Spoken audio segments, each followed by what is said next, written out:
Hello, you are watching Southern Minnesota's #1 school-produced Touchcast. It's Inside the Lair with Kirby and Blair. Welcome to episode 5. 4 episodes more than we thought we'd make, and we are here back in the original studio with our good friend, Brian Dozier. And what a big week it was. Oh, wow, what a week here at the castle. Fantastic news. Let's start. Top story, the wrestling team. It doesn't get any bigger than that, folks. Section champions. Section champs. Ooh, yeah. Ooh, yeah. Cream of the crop. Snap into it. Wrestling team. Section, they dominate in the sections. They beat Nurhag. They took on Maple River, won 64-3, and then they dominated Blue Earth 56-9. And now their ticket is punched for the XL Energy Center, where they are the top seed in Class A, Kirby. Team tournament starts next Thursday, the 25th, up in St. Paul. You hear that? What? You hear that? What's that? Do you hear that? What's that?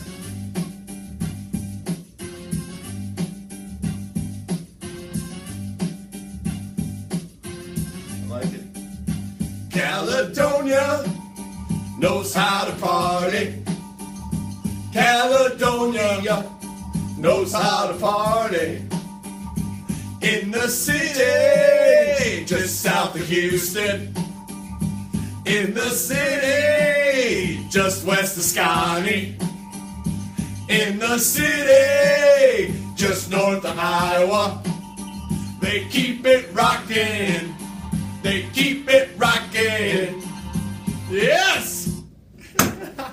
Hey, Caledonia, the first foal for the Knights up at the state tournament, which is brought to you next Thursday, February 25th, starting at 9 o'clock in the XL Energy Center. And if they win that match, they'll go to the semifinals, and they'll do that at 1 p.m.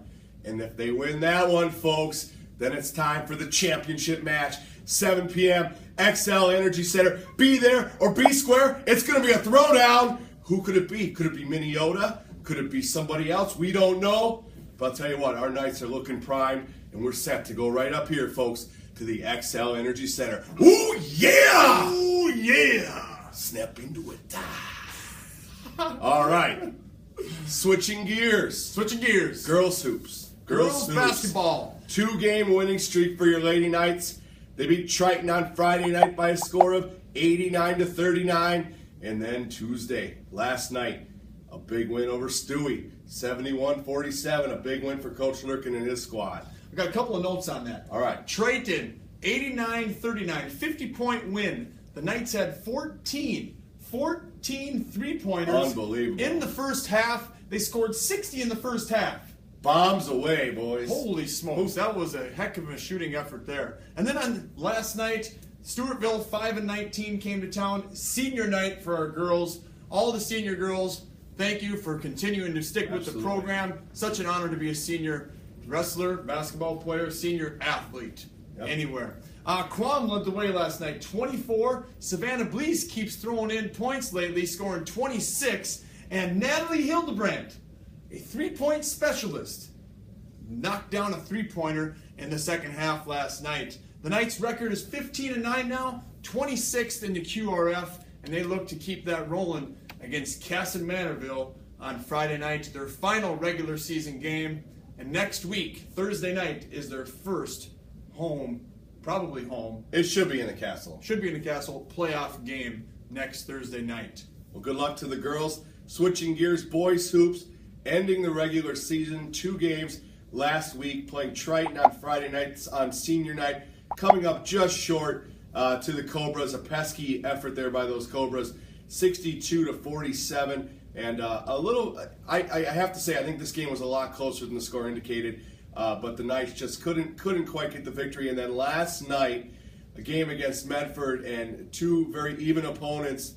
And Coach, I'll let you touch on this in a moment, but a heartbreaker for your Knights, losing 44-42 after leading for about 98% of the game. Yeah, all except the last 3 seconds of the game. And we were up 1. They hit a 3 with 3 seconds left. And, the loss is the loss, okay? Right. But you could just tell that we hadn't had much experience having a lead, especially late in the game. We kind of let it slip away slowly. We got it back up to 4 points with 38 seconds. They have an and one, and then they hit the three, and it was too much for us at the end. Yeah. But you know what? Our boys, I know it was a hard season so far for them, but they continue to care. And how do we know that they care? Because of the way they respond after the game. And it's a very heartbreaking loss to end the season, the regular season for the Knights at Medford last night. But I'm proud of them. Yeah, and you talk about the highs of high school sports, and we're experiencing that with the wrestling team. And in the basketball team, the record, not as good, but I'll tell you what, you can't take anything away from our seniors and the rest of our squad, Curb. They work so hard. No one has ever been, no one's quit on us, nothing. They come to practice and work hard, and you don't judge a team like that by wins and losses. That's one of the things that I remember when I was thinking about basketball back in October at the Hall of Fame banquet. One of the things I remember from the Hall of Fame banquet is we don't always have to look at the scoreboard to see if we're successful. You know what? We want to win every game. But at the same time, building young men of character is equally as important. So, absolutely. Sectional play starting, Coach, tomorrow night. You got a 2.5-hour road trip down to Caledonia, and they're a tough team. Your thoughts on taking on the 1 seed Caledonia? Caledonia, very tough. They're going to be looking to push the tempo and make sure they get their press going. And you know what? Their shooting is probably just as good, but they get a lot of points from that press. And I just want to make sure that we can get as much support down there tomorrow night as possible. So I know it's a long drive. It's a 3-hour tour. A 3-hour tour. Almost. But anyways, no. The Warriors, great team, and we look to give them our best effort tomorrow night. Yep, and hopefully we can pull that upset. You just never know what'll happen. I'll tell you what, this town will go crazy if we can take down Caledonia. Moving on to the musical. The musical is going to be starting, opening, I should say, next week. Next Saturday will be the first performance, and there might be one on Sunday. Saturday and Sunday. Yes. And the student performance for the students in school will be on Monday, February 29th. Yes, and tell you what, Fiddler on the Roof, if you don't know anything about it, just come and watch it. It is an American classic. Tells the story of Tevye in the town of Anatevka and his family. Talks about tradition. If you were a rich man, da da da da da da da da. I was going to ask, can you give us sure, something? Sure. Give us a little something from that. I was an understudy for Tevye in high school, okay. So let's see. If I were a rich man, da da da da da da da da da da dum, all day long I'd beat it dum. If I were a wealthy man, I wouldn't have to work hard. There you go. That's a little taste. I'm not performing, so come and see it. It won't be terrible like me. Oof, thank the Lord you're not performing. Yes. Anyways, moving on, we have the high school trap shooting team that's going to be looking to get underway. And if you're interested in joining the trap shooting team, you need to contact Larry Walker or Shane Lundy, and there are posters around the school for their information. Here's a little interview about what the trap shooting team is all about and some of their recent success with Coach Larry Walker. I'm here with Coach Larry Walker with the KW trap shooting team, and he's here to tell us about how people can get signed up, the history of it, and the recent success that they've had with the trap shooting team. So, Coach, can you give us a little history of the trap shooting team? Well, the trap shooting team or event in the state of Minnesota started in 2009 with 30 kids. It's progressed significantly over the past few years. Last spring, there was 5,100 shooters up at the state tournament in Alexandria, made up of over 7 days of shooting. Sure.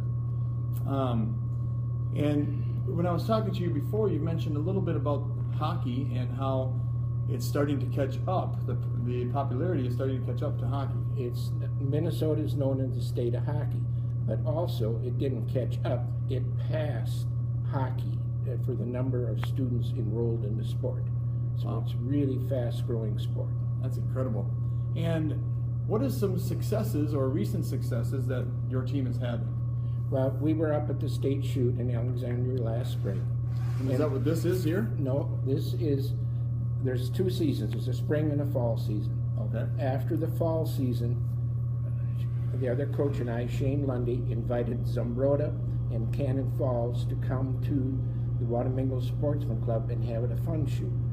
And what we did, we broke it up into teams of 2s, and we had various different types of shoots. One, if the first person shoots and breaks it, they get a point. If the first person misses and the second person shoots, breaks it, they get the point. But one of the neatest things about it, one of the events we had, if the first person is supposed to shoot and break the bird, and if a piece comes off of that, the second person shoots and breaks it, they get 2 points. Kind of like a little combo. Yeah. Sure. Anyway, the Kenyon team ended up winning the event with a score of 24. We got 24 points out of the entire shoot. And this is the trophy. It's a traveling trophy that will be put in our show, in the KW showcase. Okay. That's pretty neat. We are very proud of the team and the members. It's open to both ladies and gentlemen. I was going to ask. And when somebody says trap shooting, somebody might think of safety. How safe is it? Well, if you look at all the different sports, you get concussions in all the different sports, plus, injuries of different sorts. Since the start in 2009 of the Minnesota Trap, there hasn't been one single injury. That's impressive. In the sport in all those years. Huh. And if I was interested, or a student was interested, how could somebody sign up? They first, if they haven't been a member of the team, they have to call either myself or Shane Lundy. We have to get your name in the roster at the state level. Okay. And then they go in to the Minnesota Clay Target, and then they register in there. I can give them all the instructions they need how to do that, myself or Shane Lundy, how to sign up. And we can find your information on some posters around the hallways. Yep.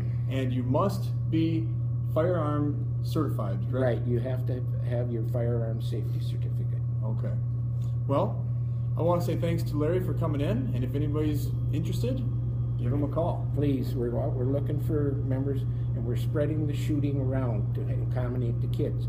On Wednesdays at 3:30, they'll shoot at the Kenyon. At 6:30, they'll shoot in Wanamingo on Wednesdays. Sure. On Saturdays, they'll shoot in Wanamingo at 3:30. So we spread the times out. So I know there's a lot of kids out for sports and other activities, right. So this accommodates them. And we also can make special, kids come, they're going something, they can call us and we'll take care of them. Okay. Well, you heard it from the coach himself. Thanks, Larry. Thank you. Thanks to Larry for coming in and giving us that interview. That's great. And I tell you what, I live up in South St. Paul, as some of you know, and they just started a trap program, and just the enthusiasm that teenage kids have for trap shooting, one of the fastest growing sports in Minnesota for that age group. Yep. It's fantastic to see. And if you've never tried it, Coach Walker, go out there, give it a shot. It's a great opportunity to be competitive and really learn a lifelong skill. I know there's a lot of people around our parts here that enjoy hunting, enjoy recreational shooting, especially clay targets. So that's an opportunity. And to learn in a safe environment, I think, is really key. Yep. And another side note, for the younger people, or maybe the older people, depending if they have their firearm safety or not, firearm safety class will be starting up soon. Not sure the date, but if you're interested, you should be contacting Shannon Johnson with the Community Ed, or at the office with Marla Sturscheid, just to check out some more information on that. Maybe I should take that. I'm a city boy. I've never, ever shot a gun in my whole life. Oofda. Maybe I should sign up. You are sheltered. I'm very sheltered. Maybe I should sign up. I was too busy at musical theater camp to go trap shooting. So to wrap up this episode of Inside the Lair, we got our section champs for the wrestling, and individuals will be starting this weekend down at USC in Wells, Minnesota. And then just a couple more facts about the wrestling team. A couple of individual milestones were achieved over the weekend. Jaron Matson, just a 9th grader, 50 pins and 75 wins already in his career. Wow. Seth Donkers has 50 pins on his career, and Ethan Coda, 125 wins. Congrats for those milestones. and I hope they can continue rolling here. And individuals staying healthy for that.